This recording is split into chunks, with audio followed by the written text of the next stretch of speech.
ایک دفعہ شہد کی مکھی پیغمبر اکرم صلی اللہ علیہ وآلہ وسلم کی خدمت میں آئی اور کہا، یا رسول اللہ، میں نے کچھ شہد تیار کیا ہے، آپ صلی اللہ علیہ وآلہ وسلم اپنے وصی حضرت علی کو بھیج کر منگوا لیں۔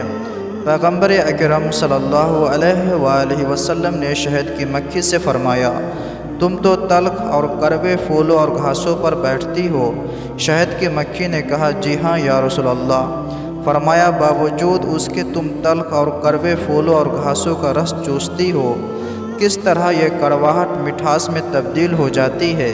شہد کی مکھی نے عرض کیا، یا رسول اللہ، خدا نے ہمیں ایک ایسا ذکر یاد کروایا ہے جس کے پڑھنے کی وجہ سے وہ تلخی حلاوت و شیرینی و مٹھاس میں تبدیل ہو جاتی ہے، اور وہ ذکر محمد و آل محمد پر درود شریف ہے کہ حضرت سیدنا امام علی نقی نے فرمایا کہ درود شریف پڑھنے کا ایک اثر یہ ہے کہ انسان کے برے اخلاق کو اچھے اخلاق میں تبدیل کر دیتا ہے۔ جو بھی چاہتا ہے کہ اس کا اخلاق شیرینی و مٹھاس میں تبدیل ہو جائے تو ہمیشہ اس نورانی ذکر اللہم صلی علی محمد وآل محمد کی تلاوت کیا کرے۔ میرے پیارے دوستو، آپ سے گزارش ہے کہ اس ویڈیو کو زیادہ سے زیادہ شیئر کیجیے تاکہ آپ بھی ثواب کے مستحق ٹھہریں۔